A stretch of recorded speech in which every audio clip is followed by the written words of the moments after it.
Assalamualaikum warahmatullahi wabarakatuh. Teman-teman, ketemu lagi bersama saya Erwan Sriwijaya di paket mata kuliah kewirausahaan ya. Dan di topik video ini, saya akan berbagi tentang business communication. Jadi, inti dari video ini adalah bagaimana teman-teman bisa mengkomunikasikan ide bisnis sociopreneurship yang kalian pikirkan. Oke, kita langsung masuk ke slide presentasinya. Nah, jadi gini, ini adalah konsep bisnis sociopreneurship. Nah, ide bisnis teman-teman itu harus dikomunikasikan ke pihak-pihak terkait nih dengan berbagai macam kepentingan. Jadi ini adalah target audience yang harus teman-teman pikirkan saat teman-teman mulai setup bisnis sociopreneurship. Yang pertama ada pihak ketiga. Nah, ini tuh ada politisi, kelompok konsumen, pemerintah, pers, dan LSM.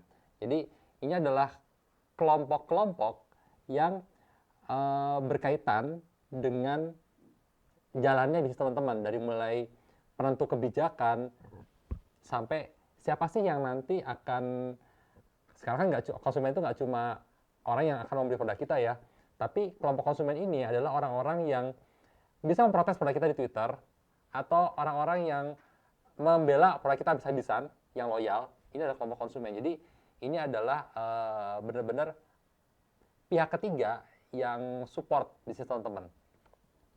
Kemudian ada donatur. Ini adalah calon founder atau foundingnya. Nanti di sini akan kita bahas lebih banyak karena poin dari bisnis communication ini adalah teman-teman mendapatkan founding agar bisnis yang teman-teman pikirkan itu bisa terrealisasi.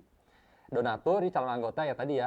Kalau teman-teman lihat video saya yang bagian The Essence of Sociopreneurship yang pertama kali, bisnis ini untuk mewujudkan bisnis ini teman-teman memerlukan tim. Nah ini yang harus teman-teman pikirin juga nih, relawan atau calon anggota. Terus kemudian komunitas, ada juga pelamar. Ini sama pelamar itu seperti relawan. Jadi kita di sini serelawan-relawannya di sociopreneurship tetap harus dibayar secara profesional. Dan terakhir adalah pembeli atau target yang menerima manfaat dari produk yang kita set up.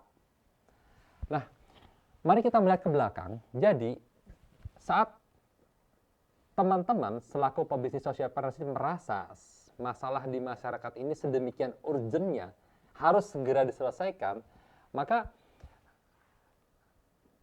teman-teman akan memiliki semangat dan juga tekad yang akan meyakinkan target audience tadi untuk bergabung mensupport bisnis ini. Nah, masalahnya kita nggak bisa ketemu semua orang. Jadi ada banyak sekali orang-orang yang bisa kita temukan, bisa kita temui di waktu dan tempat yang sama.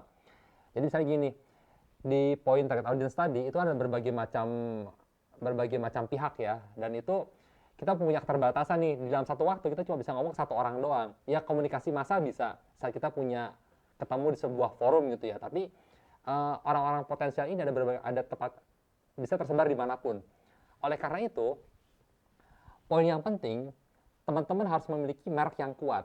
Nah ini tadi yang di bagian brand identity, jadi identitas bisnis yang kuat ini sangat bermanfaat agar bisnis ini, brand ini saat dia itu muncul di sosial media, di website, dan semua orang bisa mengakses, banyak orang bisa mengakses di waktu yang sama, mereka bisa tahu ide kita apa dan urgensi dari masalah yang akan kita selesaikan itu apa. Jadi pertama, nama dari bisnis teman-teman itu sebaiknya bisa mengkomunikasikan apa yang kalian lakukan. Jadi solusi apa, project apa yang sedang teman-teman perjuangkan.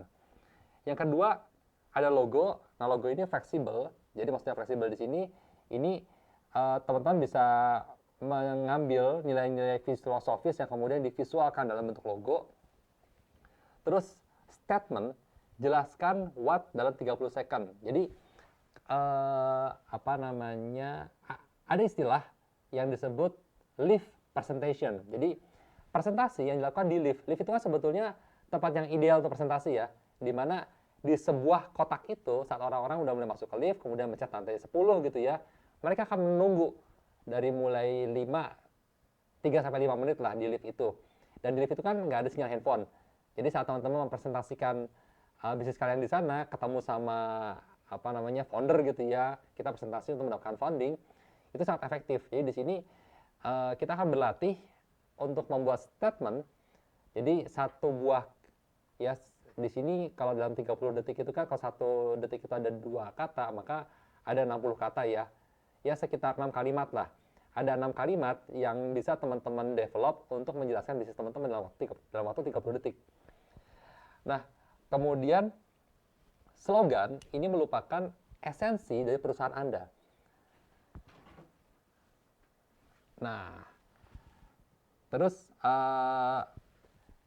kita bisa melihat target audience kita, bagaimana media behavior-nya. Maka saat kita mempelajari perilaku bermedia mereka, kita bisa memilih email, web, atau blog sebagai media untuk menyampaikan ide kita. Dan kemudian secara offline, teman-teman bisa memanfaatkan brosur, flyer, poster, dan juga spanduk. Kemudian untuk branding bisa diimplementasikan ke kartu nama, kop, pakaian ini maksudnya seragam ya.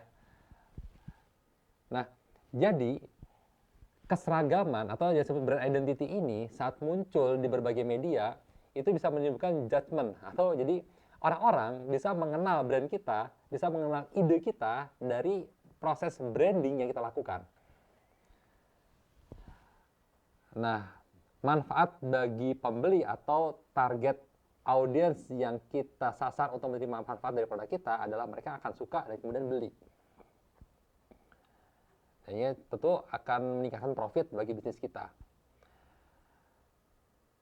Nah, saat kita lihat lebih detail lagi, nama itu ada beberapa kriteria yang bisa kalian manfaatkan untuk mendevelop nama yang bisa mengkomunikasikan apa yang kalian lakukan. Jadi secara message, nama akan mengkomunikasikan apa yang kalian lakukan. Nah, ini kita akan melihat bagaimana how to create the name. Jadi yang pertama itu down to earth. Yang kedua ada fun. Yang ketiga ada menarik. Teman-teman, kalau pernah tahu disabilitas ini adalah aplikasi pencarian pekerjaan khusus bagi teman-teman kita yang disabilitas. Jadi menggunakan naming, memplesetkan satu huruf tapi bisa membuat meaning yang berbeda, tapi konteksnya tetap ada di situ, itu menarik sekali. Terus kemudian meaningful dan juga sederhana. Ini bisa kita ambil contoh Coffee Sunyi. Jadi ini adalah coffee shop yang dibuat oleh seorang barista yang bekerja sama dengan temannya yang deaf, dan kemudian teman-teman yang deaf diajari untuk bikin kopi enak, dan kemudian mereka membuka coffee shop. Terus kemudian ada pendek dan juga mengkomunikasikan produk yang akan kalian jual.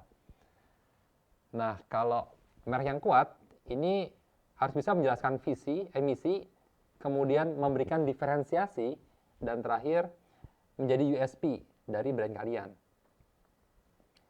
Nah, komunikasi ini sebaiknya membuat pihak ketiga di target audience ini memiliki image yang positif terhadap brand kita. Baik, ini adalah cara bagaimana teman-teman membuat sebuah brand yang bisa mengkomunikasikan ide dan juga solusi yang kalian perjuangkan. Dan ini adalah contoh logo. Jadi kalau teman-teman mau lihat, ini ada logo. Kalau di Adidas ya, ini ada logonya, logo mark, kemudian nama Adidasnya adalah nama, kemudian impossible is nothing adalah slogan. Dan kemudian body copy yang muncul dalam setiap iklannya ini adalah statement. Oke. Terima kasih sudah menyimak atau menikmati video saya. Sampai jumpa di video selanjutnya. Wassalamualaikum warahmatullahi wabarakatuh.